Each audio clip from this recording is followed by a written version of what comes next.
তোমার যে উপকরণগুলো বললে অসংখ্য বহারি মহিষ কাহন্দুই তারপরে শ্রাবণ পঞ্চা তারপর আবার ওই চিড়ে মুড়ি খই বাতাসা তারপরে আবার ওই দমতেহিলা টাইপের আবার পাকা করা না নেই।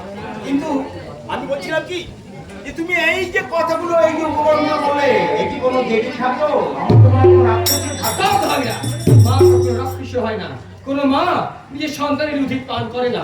তোমার দেহ আছে 6 ঋতু, কাম লোভ লোভ মদ এই 6 ঋতুকে একত্রিত করে যোগ ও কাষ্টে জ্ঞান থরে গদালে বলি যে তুমি আমার পূজা তাই দেবো মা, তাই করো। তুমি আমার শান্তি দাও, এই শান্তি মানে আমি তোমার পূজা দেবো মা। বেশ বেশ, আমি এখন আসি বাবা।